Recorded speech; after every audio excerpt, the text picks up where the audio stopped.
Selamat pagi, Saudara Kompas TV. Bertemu lagi dengan saya Priscilla Nicola dalam program Sapa Kalsel. Dan Saudara, pagi ini kita akan membahas seputar moda transportasi, di mana Kota Banjarmasin sendiri dikenal dengan kota seribu sungai. Namun seiring berkembangnya kota kita tercinta ini, tentu kemacetan di jalan darat ini sudah mulai sangat pesat dan tidak bisa kita hindari. Namun pertanyaannya lantas bagaimana jika jalan raya dan juga jalur sungai ini kita satukan dalam suatu sistem yang terintegrasi untuk transportasi. Nah, untuk membahas itu kita sudah kehadiran Kepala Dinas Perhubungan Kota Banjarmasin, Bapak Slamet Begjo, yang akan kita omongkan program-programnya Pak dari Dinas Perhubungan Kota Banjarmasin di tahun 2026 ini. Selamat pagi Bapak Slamet. Selamat Apa pagi. kabar? Alhamdulillah baik Pak Presiden. Baik. Tadi macetkah ke sini Pak? Tengah hari dak ya? Enggak ya, aman ya? Aman. Oke. Bapak, langsung saja kita ke perbincangan kita di pagi ini Pak. Seperti yang saya jabarkan tadi, Kota Banjarmasin kan memang dikenal dengan kota seribu sungai ya Pak. Tadi ada konsep katanya untuk menggabungkan transportasi darat dan sungai ini supaya saling terintegrasi. Itu konsepnya seperti apa Pak? Baik, Banjarmasin ini kan salah satu kota menurut saya itu unik ya. Karena untuk transportasi sungai di Banjarmasin itu dahulu itu cukup hidup dan mendominasi untuk kepentingan urat nadi transportasi di Banjarmasin. Sekarang angkutan sungai itu mulai berkurang, ya, mulai berkurang. Tetapi eksistensinya masih ada ya, untuk kegiatan perekonomian, bahkan yang sekarang lebih ke wisata, ya, wisata sungai, apakah itu susur sungai, ada yang sampai ke destinasi di Kabupaten Banjar ya. Bahwasanya angkutan sungai tidak bisa dicampakkan begitu saja dengan kehidupan masyarakat Banjarmasin yang notabene memang berawal masyarakat hidup di tepi sungai. Hidup masyarakat Banjarmasin kebanyakan di tepi sungai karena Banjarmasin itu kan rawa. Betul. Ya, rawa. Jadi yang ada itu urukan. Sehingga sungai cukup penting artinya bagi kehidupan masyarakat Banjarmasin. Lambat laun jalan dengan semakin diperbaiki, ya, dibangun dan kinerjanya semakin membaik. Ya, sehingga transportasi sungai lambat laun bergeser ke darat, ya, ke jalan. Karena untuk kecepatan via darat lebih cepat, ya. Tetapi kalau sungai pelan, ya, lambat gitu ya. Tetapi kita tidak bisa mencampakkan atau menghilangkan begitu saja terkait dengan angkutan sungai. Kota Banjarmasin mencoba bagaimana angkutan jalan sinergi dengan angkutan sungai. Kenapa disebut sinergi? Hidup beriringan, ya. Jadi sungai tidak mati, ya. Jalan pun eksis, sehingga titik temu antara angkutan sungai dengan jalan itu perlu dibangun dengan satu sistem yang disebut transportasi terintegrasi atau terpadu. Beberapa prasarana perhubungan di Banjarmasin, pemerintah kota sudah bangun, ya memang belum selesai, tetapi sudah dibangun terkait dengan beberapa prasarana perhubungan dalam rangka mengintegrasikan angkutan jalan dan sungai. Baik. Ini yang sedang kami garap, ya, mudah-mudahan nanti bisa rampung ya lebih cepat, sehingga apa yang kita wacanakan, kita gaungkan, kita sharing ke masyarakat itu bisa terrealisasi. Ujung-ujungnya bisa mengurangi kemacetan, ya, yang ada di jalan raya. Karena kalau semuanya bertumbuh ke jalan raya, Masya Allah tuh Banjarmasin sekian tahun akan luar biasa macet. Sementara luas wilayah tidak bertambah. Masyarakat terus berkembang, kendaraan terus bertambah, jadi harus kita hidupkan kembali angkutan sungai. Oke, angkutan transportasi sungai ini sendiri, Pak, seberapa besar perannya, seberapa jauh untuk mengurangi beban di jalan darat ini yang makin padat? Ya, untuk sementara memang belum tergambar seberapa besar ya, tetapi memang eksistensi kehidupan masyarakat dengan moda angkutan sungai, karena sungai di Banjarmasin itu kan beda dengan sungai seperti di Jawa, ya. Sungai di Banjarmasin yang cukup besar itu kan Sungai Barito, kemudian Martapura, itu masih mempunyai peran penting ya bagi kehidupan masyarakat Banjarmasin. Karena masyarakat yang tinggal di bantaran sungai ya, jadi kan ini memang perlu alat transport. Kalau jalan misalkan jembatan sudah semua terhubung antar satu daratan dengan yang daratan lain, mungkin ya akan sungainya akan berkurang. Tetapi kalau dari sisi murah ya atau ongkosnya, biayanya memang sungai itu sebenarnya lebih murah ya. Tetapi memang kecepatan ini yang menjadi bukan pilihan gitu ya. Tetapi memang ya karena sudah keseharian dengan angkutan sungai kan mereka tidak juga kehadiran darat lalu tergiur naik angkutan darat. Jadi masyarakat dihadapkan pada pilihan mau jalan, mau angkutan jalan atau angkutan sungai. Itu jadi peranannya masih ada ya untuk angkutan sungai, sehingga diharapkan itu bisa mengurangi memang beban jalan raya yang sekarang semakin luar biasa pertumbuhannya, karena mobilitas dengan menggunakan angkutan jalan itu lebih fleksibel, apalagi kehadiran roda 2. Sekarang Masya Allah dah. Oke, mungkin moda transportasi sungai ini nantinya bakal jadi alternatif untuk daerah-daerah yang mungkin sarana prasarana jalannya masih belum bisa kita lewati ya Pak? Betul sekali. Oke, lantas Pak, bagaimana ini untuk menata nantinya kan bakal ada dermaga-dermaga tentunya di sekitar pinggiran sungai. Antara dermaga itu dan juga mungkin bisa kita sebut terminal di darat ini kan harusnya saling berhubungan ya Pak. Bagaimana ini menurut Bapak integrasinya? Ya, kita coba ambil contoh yang paling mudah dikenali masyarakat. Itu sebenarnya kan Trisakti ya, pelabuhan Trisakti, angkutan laut naik ke darat melalui Trisakti, sungai ke darat bisa juga melalui pelabuhan Trisakti. Ya. Okay. Tetapi di sisi darat itu kan sebenarnya sudah ada angkutan jalan. Tetapi wadah angkutan jalan di Trisakti sendiri itu kan wujudnya belum ada.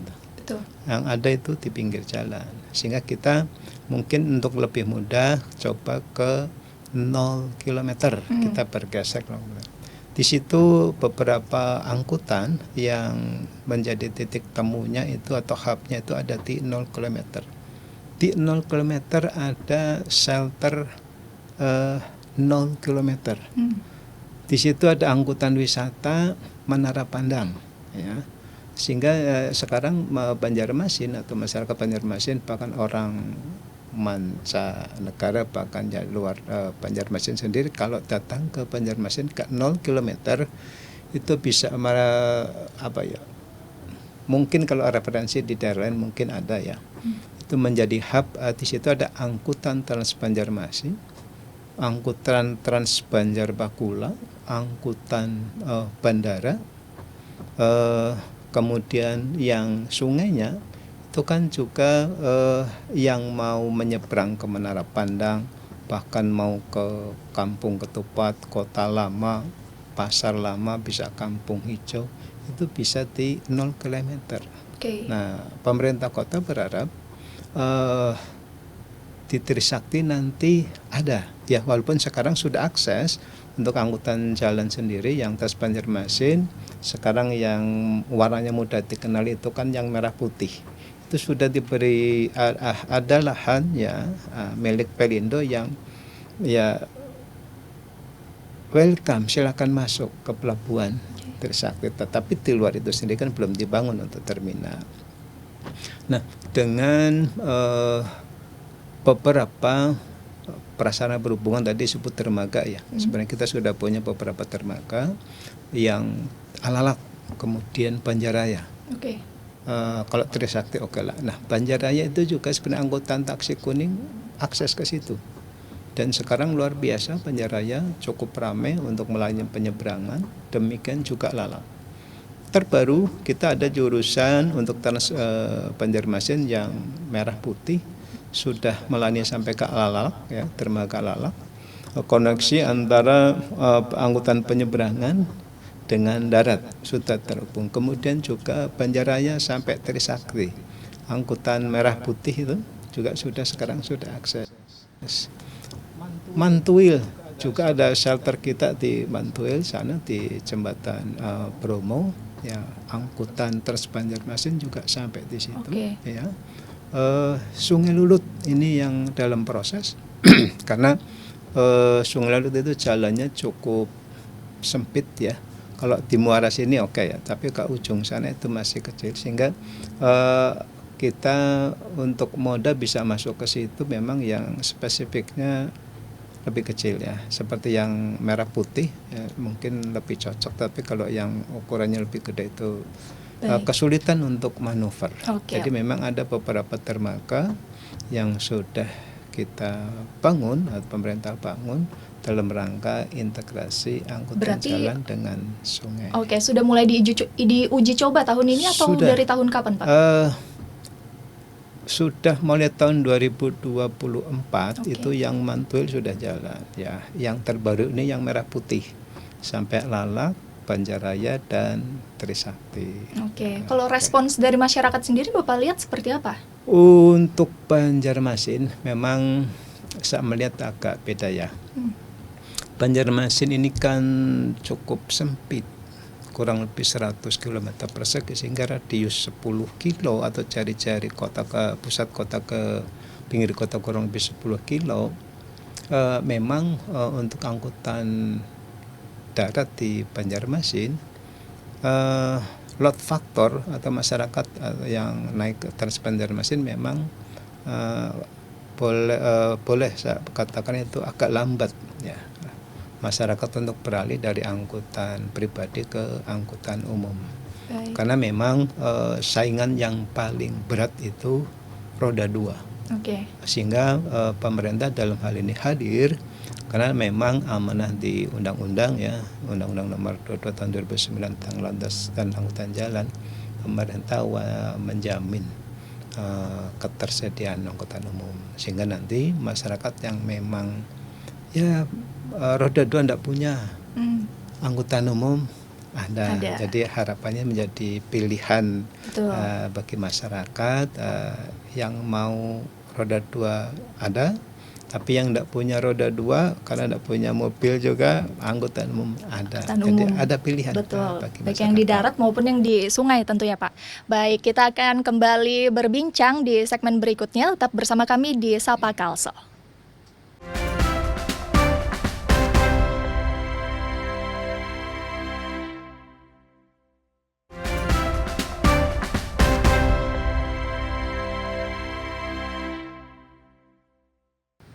Ya, saudara, kembali lagi bersama kami di Sapa Kalsel. Bapak, kita melanjutkan perbincangan kita sebelumnya. Baik, di segmen kali ini Pak, kita akan berbicara seputar infrastruktur dan juga peremajaan. Nah, di segmen ini saya akan menanyakan terkait angkutan darat lebih dulu, Pak. Sebenarnya bagaimana proses peremajaan angkutan umum itu sendiri, seperti angkot, agar angkot-angkot kita ini lebih layak, nyaman, dan juga tetap ramah bagi warga? Baik, jadi peremajaan memang perlu, ya, dalam rangka menjamin kelaikan jalan bagi angkutan umum. Karena sejatinya tidak hanya angkutan umum, angkutan pribadi sekalipun yang beroperasi di jalan itu harus layak, wajib layak. Apalagi angkutan umum yang notabene digunakan untuk masyarakat umum, ya. Jadi garis besarnya itu layak. Bagaimana dengan peremajaan? Jadi Banjarmasin yang dulu punya angkutan kota sebutannya taksi kuning polos, bahkan ada taksi kuning putih, itu Sekarang yang kuning putih itu tidak terlihat lagi, ya, tinggal yang kuning polos. Keberadaannya memang sudah cukup lama, ya, tahun 80-an itu sudah ada tuh. Jadi kalau sekarang sudah berapa puluh tahun itu ya. Jadi dulu pernah ada peremajaan, tetapi sekarang karena memang mereka ini kan kebanyakan milik orang per orang pribadi, ya, bukan perusahaan, ya, dimaklumi karena namanya juga orang per orang yang sepenuhnya bergantung ke angkutan itu. Kalau dahulu dengan perusahaan mungkin ada usaha lain gitu ya. Kalau yang ada ini kan masyarakat memang satu-satunya mata pencaharian ya dengan menaksi. Nah, problemnya kenapa sekarang itu tidak ada peremajaan? Mereka memang dihadapkan dengan kondisi sekarang harus membayar uang muka, kemudian membayar angsuran dengan pendapatan sekarang karena angkutan kota kita nih terutama taksi kuning dibilang mati suri ya hidup segan mati tak mau. Dan mereka namanya juga orang per orang bisa turun pagi jam berapa gitu ya, balik sore jam berapa, itu modelnya suka-suka. Mungkin kalau sudah rasa cukup ya sudah. Nah, sehingga dengan keberatan tadi pernah diupayakan oleh pemerintah kota dengan difasilitasi, memang mereka tidak mampu, ya, dihadapkan dengan uang muka bahkan angsuran karena memang pendapatan sekarang itu ya, Masya Allah. Ya, jadi memang mereka jangankan untuk membayar angsuran, kir itu kan gratis, ya, kir itu gratis, tapi tidak dilaksanakan juga. Tidak dilaksanakan, alasannya waktulah macam. Sehingga lebih banyak kalau kita saksikan angkutan kota kita ya, terutama taksi kuning itu sebagian besar itu tidak layak. Tetapi tadi hidup segan mati tak mau. Jadi pemerintah berusaha bagaimana memastikan untuk ketersediaan angkutan umum dengan menghadirkan Trans Banjarmasin. Karena dengan Trans Banjarmasin masyarakat untuk naik angkutan itu memang ada yang gratis, ada yang berbayar. Ya, kita bedakan yang Manula itu gratis, ya. Kemudian yang di Papel juga gratis, pelajar cukup murah meriah, dan masyarakat umum biasa cuma 3.000. Ya. Jadi memang terkait dengan peremajaan, pemilik taksi kuning itu memang berat untuk kondisi sekarang. Tapi kita punya alternatif lain dengan menghadirkan Trans Banjarmasin. Selanjutnya Pak, kalau untuk sektor sungai sendiri, ini untuk peningkatan keselamatannya dan juga perlindungan dari penumpang ini seperti apa Bapak terapkan? Mengingat keselamatan ini kan sangat penting ya Pak. Betul, jadi tidak hanya di darat, sungai pun demikian, keselamatan itu nomor satu. Hanya saja memang terkait dengan keselamatan, kewenangan terkait dengan keselamatan itu berada di pemerintah pusat. Ya, pemerintah kota tidak punya kewenangan itu, sehingga yang mengatur bagaimana desain angkutan sungai ya itu lebih ke teman-teman dari pemerintah pusat ya. Pemerintah kota kalau memang itu dia berusaha di bidang angkutan sungai ya sebatas mengeluarkan izin usaha, tetapi terkait dengan keselamatan apa namanya pas kapal atau dokumen kapal itu yang menerbitkan pemerintah pusat ya.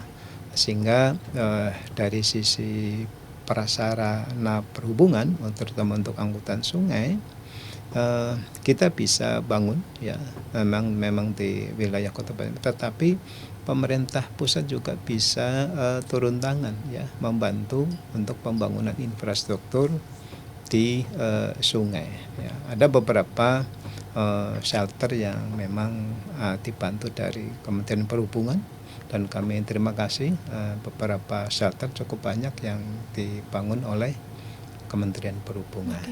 Nantinya apakah jika transportasi sungai ini sudah mulai berjalan lancar, nantinya apa ada aturan-aturan tertentu Pak untuk penumpang, misal menggunakan safety jacket kah atau seperti apa? Sebenarnya sudah, jadi aturan itu sudah. Ya, jadi kalau angkutan sungai memang wajib untuk menggunakan life jacket, bahkan yang tempo hari kalau sekarang kan memang kewenangannya dari ke pusat, tempo hari kan di pemerintah daerah, provinsi bahkan kota juga hampir tiap tahun itu kan membagikan life jacket dalam rangka pemenuhan keselamatan bagi masyarakat yang naik angkutan sungai itu wajib mengenakan life jacket ya, kan dalam rangka antisipasi kalau memang terjadi kecelakaan. Artinya dari sisi kelaikan sendiri yaitu ditentukan oleh pemerintah pusat. Kemudian yang pengaman diri bagi para penumpang memang kan mestinya beban itu ada di pemilik kapal atau klotok. Tetapi pemerintah bisa bantu ya untuk kepentingan keselamatan. Oke, kalau untuk peremajaan di sekitar dermaga, entah itu perawatan kah jika ada kerusakan itu seperti apa Pak? Apakah Dishub-Kem bertanggung jawab atau melakukan koordinasi dengan dinas-dinas lain Pak? Ya, jadi beberapa dermaga bahkan shelter. Kalau dermaga saya sebut yang gede-gede lah ya, contoh Banjaraya, Alalak, Pasar Baru, Pasar Lima, Ujung Murung memang dulu kan dibangun oleh Kementerian Perhubungan ya, dan dihibahkan ke pemerintah kota. Otomatis karena dihibahkan itu menjadi tanggung jawab pemerintah kota. Apalagi shelter yang dibangun melalui APBD. Ini menjadi kewajiban kita Dinas Perhubungan untuk merawat prasarana tersebut. Dan ini memang anggarannya lumayan ya, apalagi dermaga. Tapi kan mereka umurnya kalau dermaga lebih lama ya, tetapi namanya insiden, siapa yang tahu ya kapan datang. Nah, kami perlu siapkan memang untuk anggaran pemeliharaan. Oke, berarti tetap ada ya Pak ya. Kalau untuk sistem parkir sendiri Pak di sekitaran dermaga, itu seperti apa? Apakah sudah diatur atau kan nantinya malah akan menimbulkan kemacetan baru di sekitar dermaga itu? Jadi tidak bisa dilepaskan antara angkutan sungai, laut dengan darat, itu tidak bisa. Sehingga keberadaan sendiri ketika dibangun tentu perencanaannya harus sampai atau memperhatikan terkait dengan fasilitas parkir. Betul. Ya. Karena tadi yang air tidak lepas dari darat dan darat karena di sungai ada hubungannya dengan air ya atau sungai, sehingga ketika membangun itu sudah menjadi kebutuhan fasilitas parkir itu punya peran, sehingga ketika dibangun wajib disediakan. Bahwasanya setelah beroperasi dievaluasi kekurangan, tentu kan perlu ada penambahan ya, sehingga keberadaan parkir sendiri itu kan tidak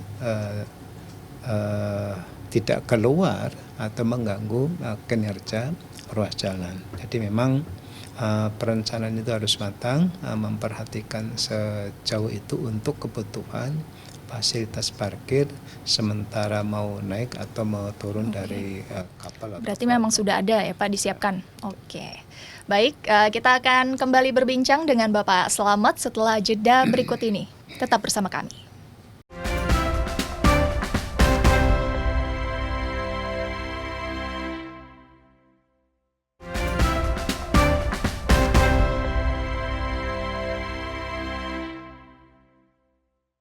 Ya saudara, kembali lagi bersama kami di Sapa Kalsel, dan di segmen ini kita akan membahas seputar harapan dan juga keamanan bersama Bapak Slamet selaku Kepala Dinas Perhubungan Kota Banjarmasin. Bapak, pelatihan keselamatan sendiri untuk operator baik di jalur darat maupun di sungai ini terus dilakukankah? Seperti apa? Untuk pelatihan keselamatan memang saya kira karena ini lebih banyak oleh pihak ketiga ya, operator. Contoh ini kan di darat lah ya. Di darat itu kalau di Trans Banjar Pakula pihak ketiga gitu ya. Kemudian di Banjarmasin juga ada pihak ketiga, dan yang berikut itu dirangkap operator oleh Dinas Perhubungan sendiri ya. Jadi memang kalau pihak ketiga secara kelembagaan mereka kan sudah memang menggeluti ya, sudah biasa menggeluti. Dipastikan mereka punya standar sendiri ya, bahwasanya untuk sebagai operator itu memperhatikan terkait dengan keselamatan baik itu kendaraannya maupun kru bahkan penumpang. Ya. Mungkin ada pesan dari Bapak nih untuk para operator yang mengemudikan transportasi itu. Ya, jadi saya berharap kepada para operator, apakah itu angkutan jalan bahkan angkutan sungai, perlu diperhatikan yang pertama sekali ya, yang pertama terkait dengan keselamatan ya, karena keselamatan itu bisa menyangkut kru ya, bisa menyangkut penumpang bahkan itu kendaraan sendiri. Jadi dipastikan kendaraan atau modanya itu wajib layak ya, apakah itu angkutan jalan, apa itu angkutan sungai. Jadi bisa dipastikan kendaraan atau moda yang dioperasikan itu kondisinya layak. Ini harapan kami, dan dipelihara, dirawat secara berkala untuk memastikan bahwa kendaraan atau moda transportnya itu layak. Untuk kendaraan angkutan jalan, pemerintah kota memberlakukan gratis ya untuk KIR. Artinya untuk diperiksa bahwasanya itu dalam kondisi masih oke, masih layak. Tetapi ketika memang didapati katakan ada kerusakan di kendaraannya, itu akan diinformasikan untuk perbaikan dan akan dikir kembali untuk memastikan bahwa kendaraan yang digunakan itu layak. Oke, baik. Untuk selanjutnya nih Pak, berbicara tentang peran teknologi, mungkin ada aplikasi atau sistem informasi apa Pak yang dikembangkan Dinas Perhubungan ini untuk membantu masyarakat untuk tahu mungkin dari jadwal atau rute keberangkatan sendiri? Ya, Trans Banjarmasin ya, untuk angkutan darat di Banjarmasin memang operasional masih terbatas jam 6 pagi sampai jam 6 sore. Ya, cukup lama 12 jam, tetapi dibedakan menjadi 2 shift. Jadi pas pertengahan hari itu pergantian shift. Nah, masyarakat yang mau menggunakan Trans Banjarmasin sekarang ada aplikasi ya, PTS Go namanya. Bisa contoh, misalkan kita berada di halte atau hub 0 km. Akan bisa tahu kendaraan atau bis nomor polisi atau nomor kendaraan berapa akan hadir. Kemudian nanti ketika sudah naik juga akan turun di mana, itu akan sekian menit. Itu akan sampai. Jadi ada kepastian waktu. Bisa dilacak di situ ya Pak? Bisa di aplikasi itu. Di aplikasi, contoh nunggu di halte atau di terminal kilometer 6. Sekian menit itu akan datang bis apa dengan aplikasi itu, sehingga keberadaannya saya kira cukup membantu ya bagi masyarakat terkait dengan harus naik apa, seberapa lama lagi harus menunggu ya, dan kapan akan sampai atau tiba di tempat tujuan dengan menggunakan Trans Banjarmasin. Kalau untuk dari moda transportasi sungai sendiri apakah sudah ada? Sungai untuk sementara belum, karena untuk angkutan sungai sekarang kan lebih didominasi untuk angkutan wisata ya. Untuk angkutan umum belum, kita akan coba rintis untuk angkutan sungai dalam rangka integrasi moda angkutan sungai dengan jalan. Yang ada sementara di angkutan sungai itu masih terbatas di angkutan wisata.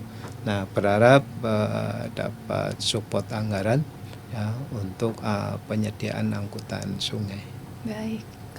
Yang terakhir Pak, sebagai penutup, apa target konkret dari Dinas Perhubungan ini sendiri di akhir tahun 2026 nih, agar masyarakat ini benar-benar merasakan perubahan ya dari mobilitas sendiri yang lebih terintegrasi antara darat dan juga sungai? Ya, di 2026 ini kan kurang 6 bulan lagi ya, kurang 6 bulan lagi. Jadi kami berharap ada anggaran tambahan ya dalam rangka merealisasi ya untuk penyediaan angkutan umum di Banjarmasin, karena prasarana perhubungan di sisi sungai sudah kita bangun, tinggal menyatukan atau memadukan saja ya angkutan jalan dengan sungai. Ya sangat diperlukan dukungan anggaran. Harapannya kalau itu terpenuhi, masyarakat bisa menikmati setelah naik klotok atau angkutan sungai bisa naik angkutan jalan di beberapa titik yang sudah kami siapkan. Baik, semoga tadi harapan-harapan dari Dinas Perhubungan Banjarmasin ini sendiri segera terrealisasikan ya Pak, untuk mengintegrasikan jalur darat dan moda transportasi sungai ini sendiri. Luar biasa sekali perbincangan kita pagi ini, dan terima kasih kepada Bapak Slamet Begio. Terima kasih juga kepada saudara Kompas TV yang sudah menonton Sapa Kalsel pagi ini. Saya Priscilla Nicola, pamit undur diri, sampai jumpa di Sapa Kalsel berikutnya.